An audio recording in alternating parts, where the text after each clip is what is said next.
You're listening to Cat Tales. Hi, and welcome to another edition of Cat Tales. True punks don't age gracefully, and Nigel Bennett, former Members member and current guitarist for the Vibrators, couldn't care less. I first met Nigel when he was performing at a charity gig in North Norfolk, and we chatted about everything from his naughty school days to snakeskin boots. Now he's lifting the lid on the reality of the music business with a new solo album, Another Bump in the Road, which chronicles the euphoria and exhaustion that comes with the occasionally glamorous job. This is the other one with Nigel Bennett. And how are you? It's good. I'm sitting here in my underpants, but it's good that it's radio. I went out today to have my knee looked at. It's pouring with rain in London. I got back about 1 o'clock and on purpose to be ready for you any time. Oh, bless you. And how is the knee? Let's start with that.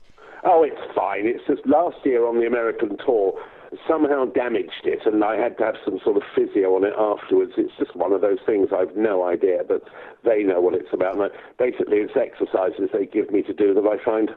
when people tell you to do exercises, it's very hard to get round to it, isn't it? Oh, it is indeed. And I don't know whether you're like me, but, you know, ask me to do some exercise, I'd be like, oh, God, no. But if I fancy a bit of dancing or something that isn't exercise, you know, inverted commas, then I'm happy, you know. Good. Honestly, but I'm going away on tour in 10 days. It's suddenly whizzing by, and I won't be back till October the 18th. And just that this is a Vibrators tour. This isn't my solo stuff, so that you know, that's what I'm up to. I've got another American tour, and then I'll be back, and then I'm going to start probably do some shows for my album. Actually, I'm playing tomorrow, and people said, keep me a copy and all this. So 8 copies arrived today from America. And when I get back from America, I'll bring a whole load with me, but it's expensive to mail them. They were all pressed up in the States. So I'll bring them back in my luggage. Yes, that's a good idea. But yeah, it's a cheaper way of doing it, I think, isn't it? Yeah, it's good. It's on Spotify, and also people can buy it on iTunes and Amazon. Right, good. So they can download it those 2 ways, because that's what the record company set up, and the CDs they left to me. That's a good idea, isn't it? It's not being self-sufficient is often the best way of being, isn't it, these days? Well, these days, if you don't cut out as many middlemen as possible, you get nothing anyway, but you get less than nothing if you have other people involved. So, yeah. That's so true, isn't Money it? is made from gigs, not records. I mean, I was watching this documentary last night, and, you know, all the bands I know, the big ones particularly, their money is made not from records at all anymore. It's all from live shows. Whereas you used to make a record, and the live shows were to promote the record. It's completely the other way now.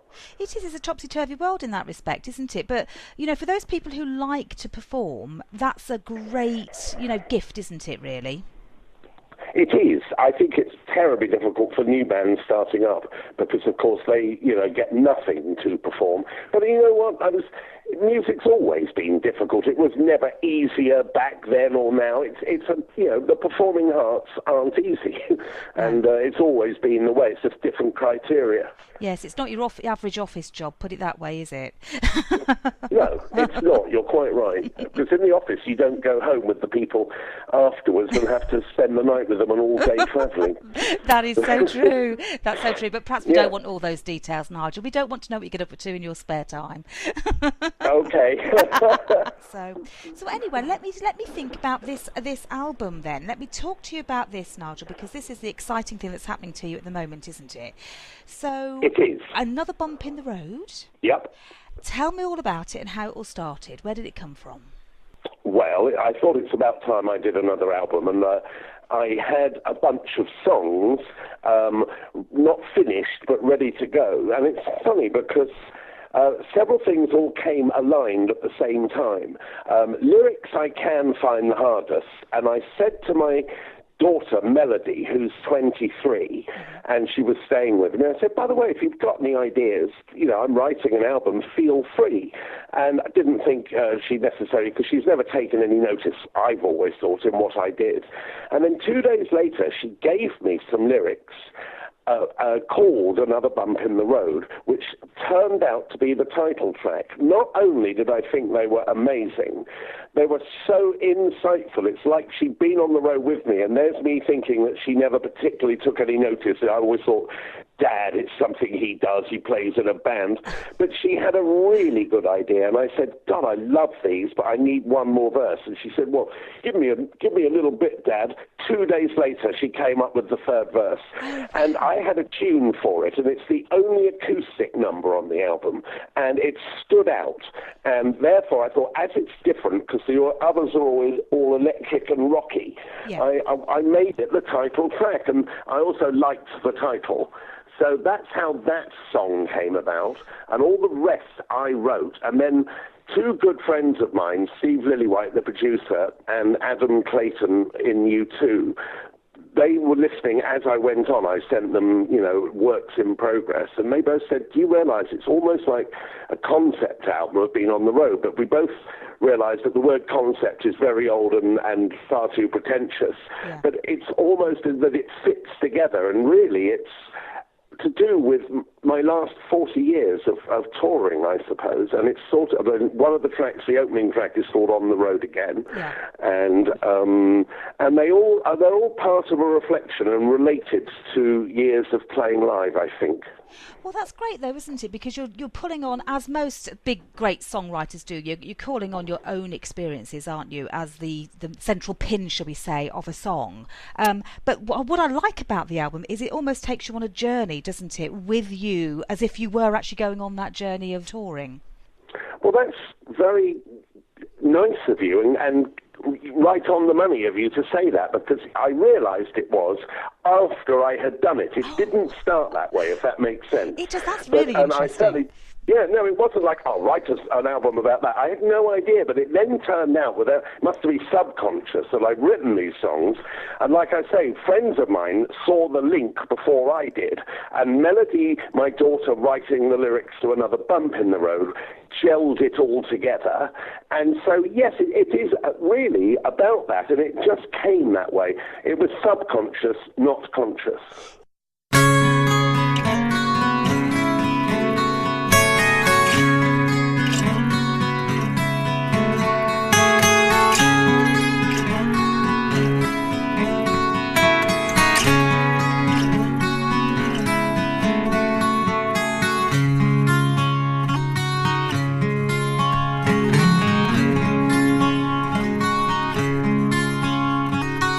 This town is different,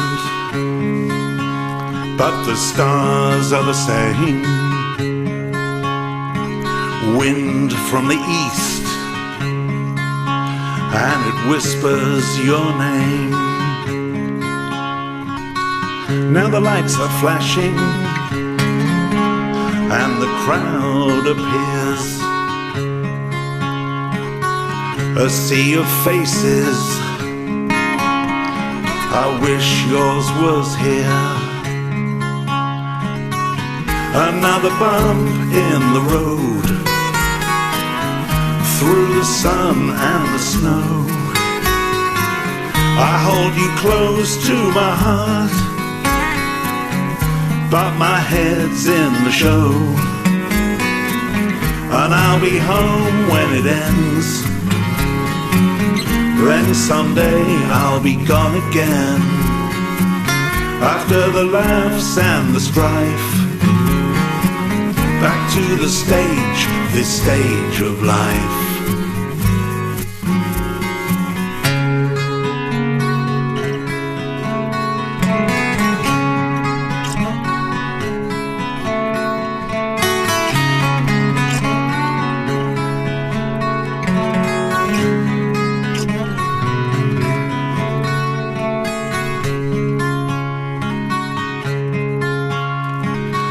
My ears are ringing, it's my lullaby. In a dim motel room, curtains black out the sky. I look at my phone, but I'm too tired to speak. My mind is racing,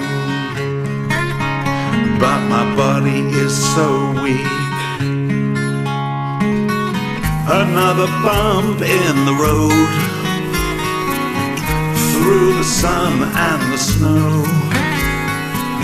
I hold you close to my heart, but my head's in the show. And I'll be home when it ends, then someday I'll be gone again. After the laughter and the strife, back to the stage, this stage of life. Numbness takes over, as it's all the same. I love the music, but I don't like the game. Another bump in the road, through the sun and the snow. I hold you close to my heart, but my head's in the show. And I'll be home when it ends, then someday I'll be gone again.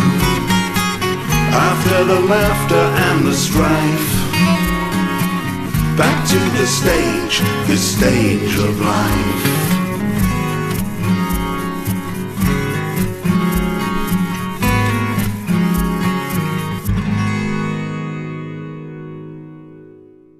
I wonder whether or not when you are constructing these things, whether or not it is, okay, subconsciously doing something, but actually that it kind of comes out in an almost formed capacity, doesn't it? In a formed way, rather than having to be contrite and contrived.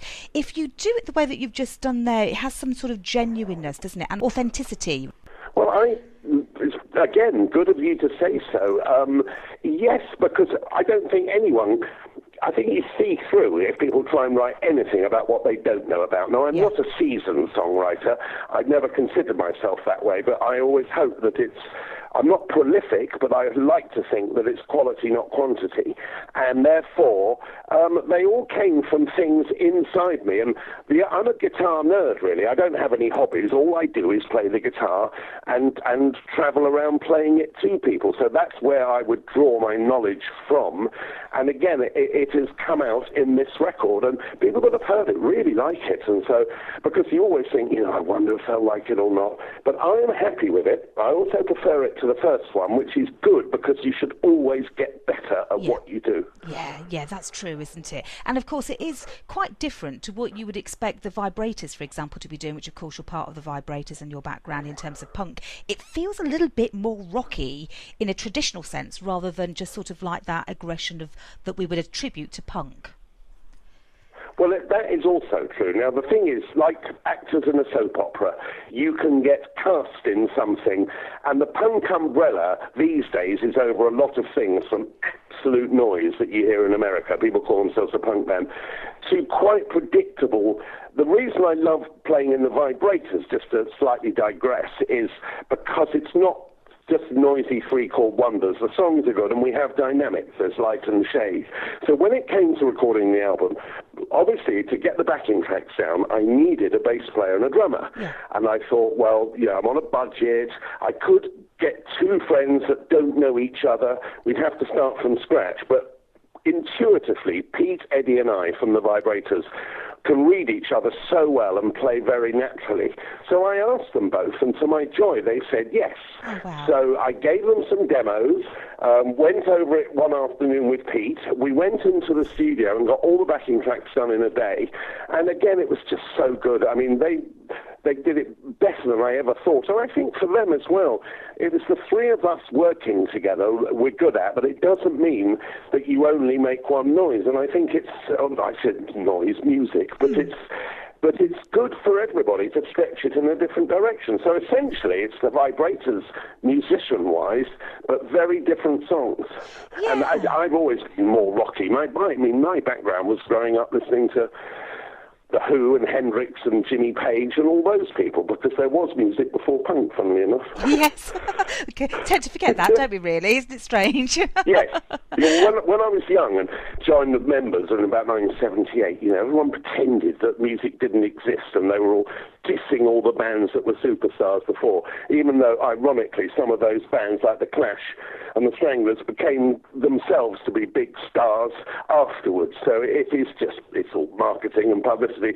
There was a thing, the punks, it came and went very quickly in 1977, 1978. There was anger and aggression, and because, of course, there was mass unemployment and disillusionment and everything, and that's why the song on the album called New Wave reflects that. It's about, it came and went in a flash, really. Yeah, no, so it's really interesting that you brought that one up, because I was going to actually ask about that, because I actually heard something on the radio very recently around that whole aspect that today musicians aren't really picking up on the the extraordinary political climate that we've currently got, and writers aren't writing about that, and musicians aren't performing it. So it's good to see that you're actually still true to those roots in a way by taking those things that are have either inspired or annoyed you in the first place.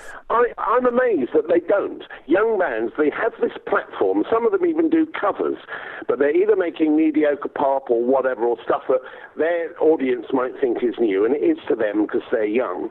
But I mean, when things are tough, and they're as tough now as they were in the 70s in terms of hopelessness, unemployment, and the political stuff that's going on all over the Western world is absolutely appalling. And you'd think they would want to shout and scream about it, and one of the traditional and best ways always to do that is through the arts, particularly music. Yeah, absolutely. We're not seeing it, are we? Which is quite interesting, really. But so it is. So looking at the album and the particular track, New Wave, then was what kind of inspiration did you take for that particular song?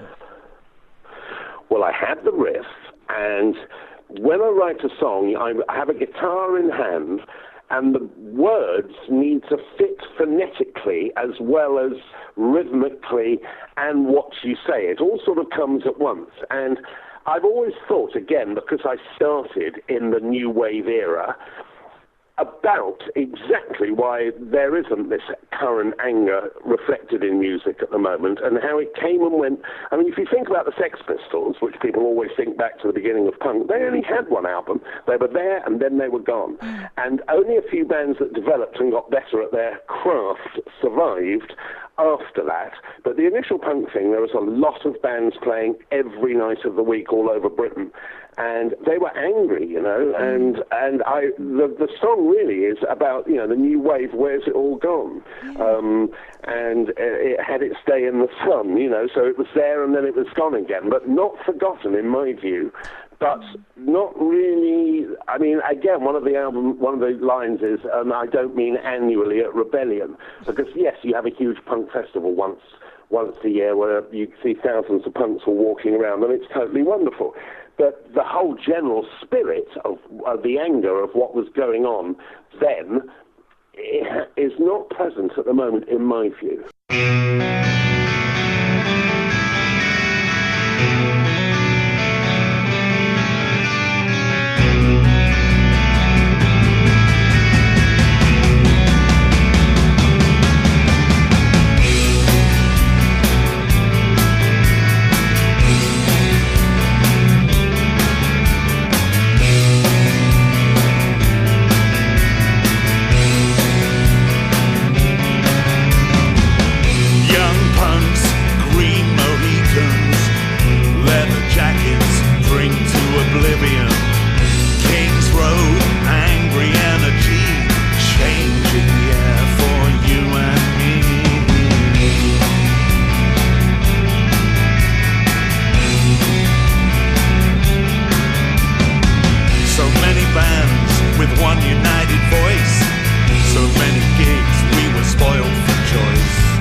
As soon as it began,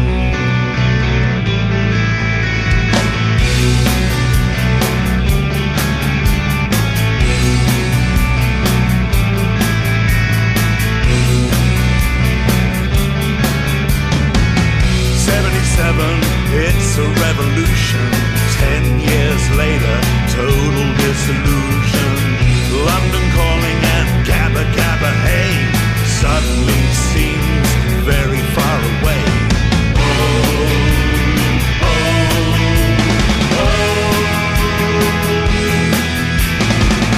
Where did the new wave go? It had its day in the sun, and it was over as soon as it began.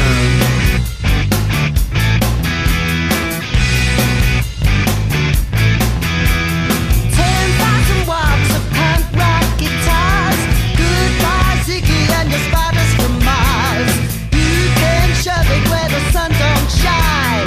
Dinosaur bands that were way out of time.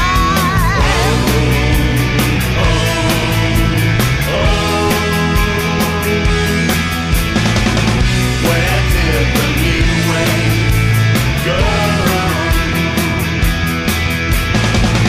Had its day in the sun, and it was over as soon as it began.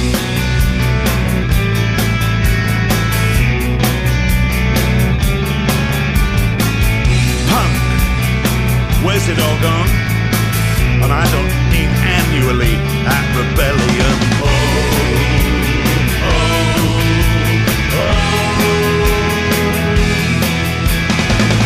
Where did the new wave go? Had its day in the sun, and it was over.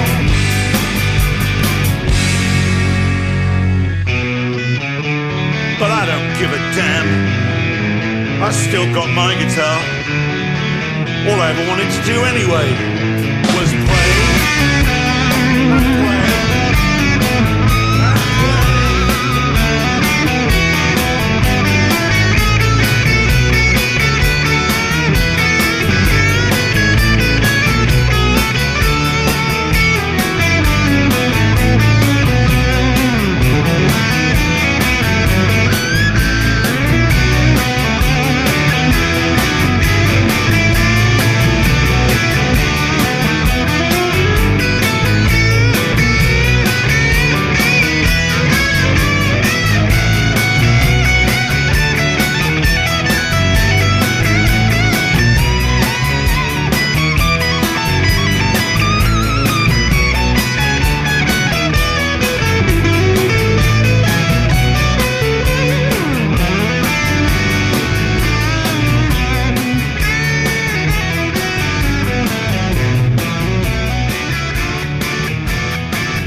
You would have thought that quite a few more musicians would be picking up the banner on that, particularly young ones, as you say, and coming through and using it as a protest, or even just a voice, having a voice and actually going out there and saying something is a powerful tool, isn't it? I agree, and I wonder why they don't. Maybe it's social media has taken over or stopped people getting together, because everyone that was young then, they couldn't play. That was the whole idea. The rebellion was against the dinosaur bands like Yes and all those huge people that playing the stadiums and becoming very self-indulgent because no one was there to tell them otherwise. So the young man started, and it was a great platform, and they do not seem to be doing that at the moment, and I am surprised, but I don't know why.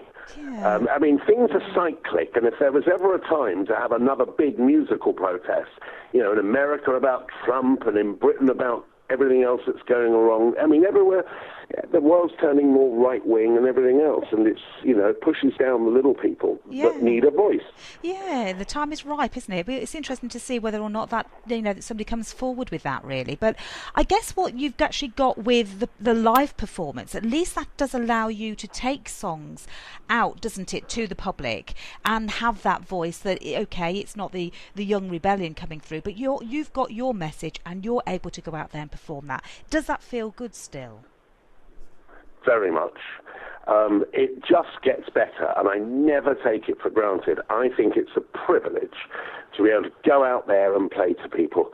And, you know, to this day, I never think, oh, there'll be lots there. Every gig, I always think, oh, I wonder if there'll be any people there. And then it's better to be pleasantly surprised than the other way round.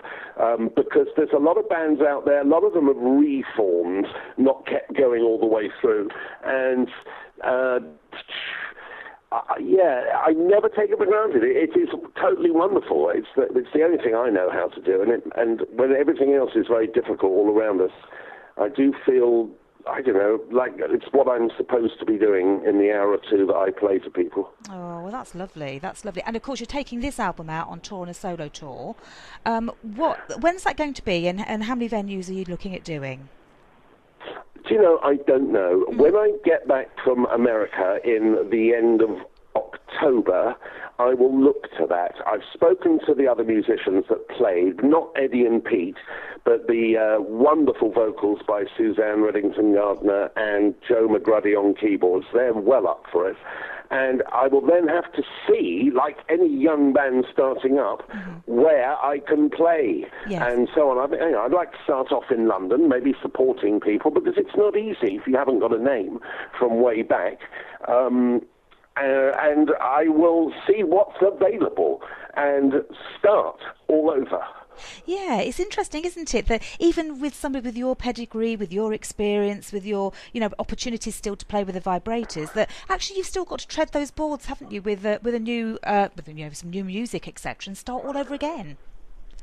Well, it goes right down the line. I mean, I'm not comparing myself, don't get me wrong, but you take someone like Mick Jagger, when he's with the Rolling Stones, they have an enormous appeal. He makes a solo album and it doesn't sell any hardly, even though he is Mick Jagger. What I'm saying is that as an analogy. So you take someone that's been in a band that's known, just because they go out on their own doesn't guarantee anything.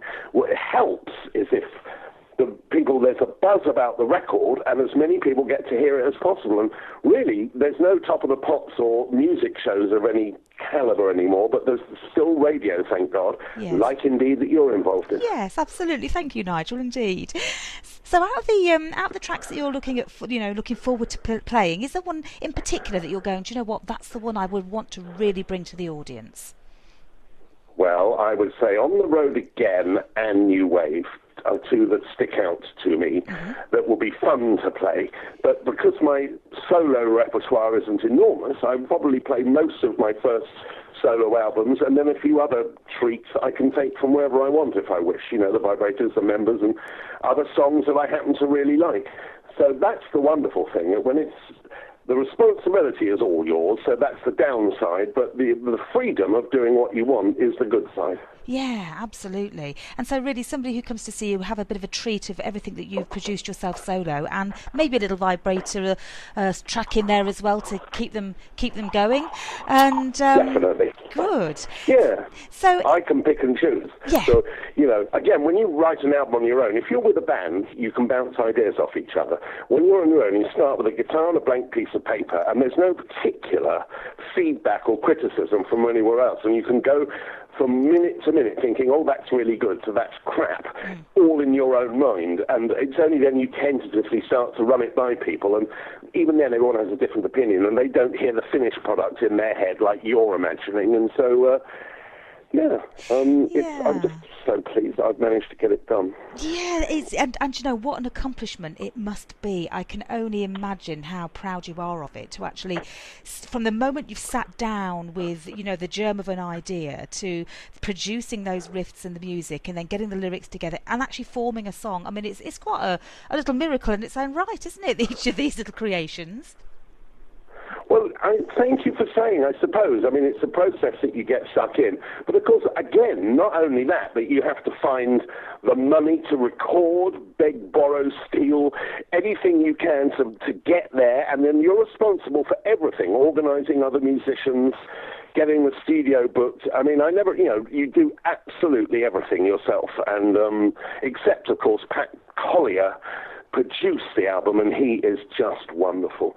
I don't know if a lot of people realise, but he was the Vibrators' original bass player right back in 1976, 77. But early on, very quickly decided touring life wasn't for him, and he has been producing ever since, and he's the go-to producer now for so many people, and definitely for me. He's a fantastic man to work with, intuitive, quick, and just brilliant, actually.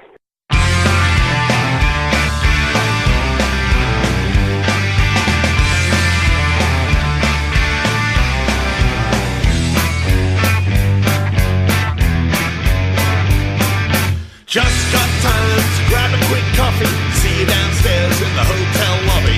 Come on, guys, quick as you can. No time to lose. Get in the van.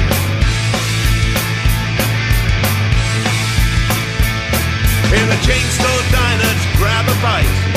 What city are we in tonight? The lights are hot and I'm sweating the river. Every gig we must deliver.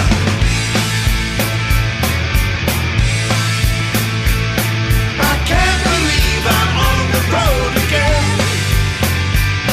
This tour has no beginning and no end. That's why I have to totally transcend. To stop me going right around the bend.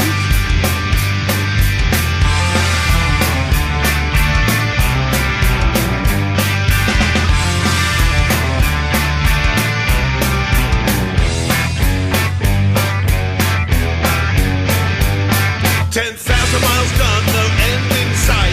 Sleep all day and up all night. Living out of a tiny bag. Packing every morning is such a drag.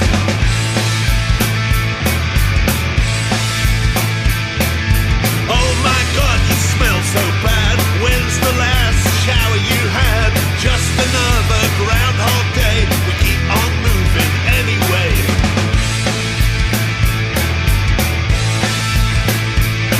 I can't believe I'm on the road again. This tour has no beginning and no end. That's why I have to totally transcend. To stop me going right around the bend.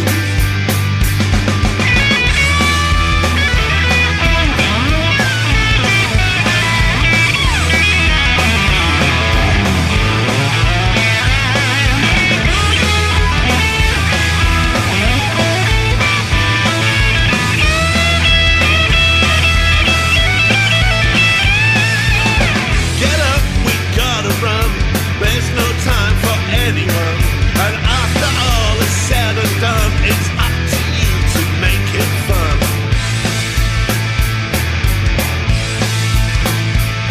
I can't believe I'm on the road again. This tour has no beginning and no end. That's why I have to totally transcend. To stop me going right around the bend. I can't believe I'm on the road again. This tour has no beginning and no end. That's why I have to totally transcend. To stop me going right around the bend.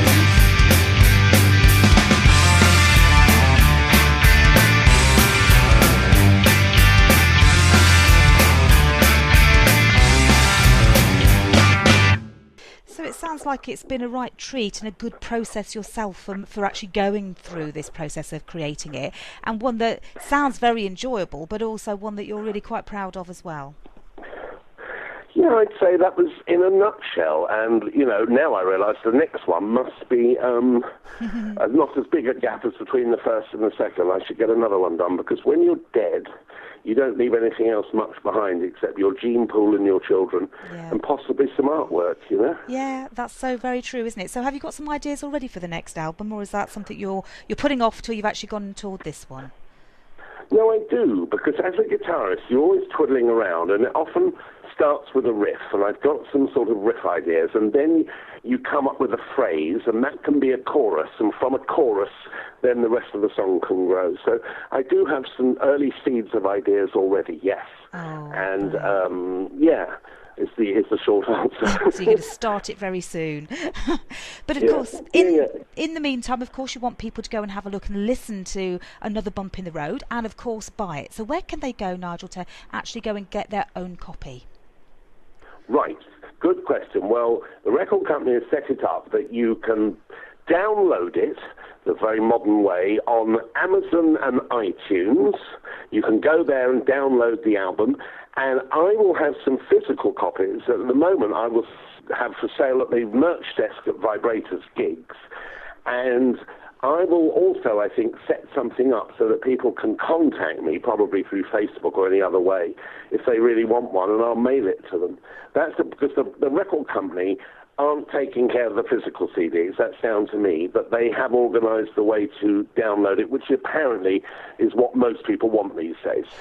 Having said that, a lot of my contemporaries who are well in their 50s still like the tangibility of having something physical in their hand. Yeah, as absolutely. Indeed I do. I do. You know, you can play it in the car, you can take it to people's houses, say, hey, check this out, rather like old albums that you used to do, and there's nothing quite like having a CD. So the CDs will be around, but if you want it immediately, feel free to download it from Amazon and iTunes. That's terrific. And where can people contact you personally then, Nigel? Are you on social media and all that kind of stuff? Yeah, I'm on Facebook. There is a music page, and I will get a web page set up soon. It's all in the pipeline at the moment, so that I can be found, obviously. Yeah. And always through the Vibrators too that are contactable. Of course, absolutely. Well, it sounds to me like it's going to be one huge success because it's a particularly great album, and I've really enjoyed listening to it. And it's been fabulous talking to you. It has been fabulous talking to you again, Nigel. It really has. And I look forward to the next one as well. I will definitely keep you in the loop, and you'll be one of the very first to hear when there's something new. You've been listening to Cat Tales. To listen again to this and other tales, go to cattales.co.uk.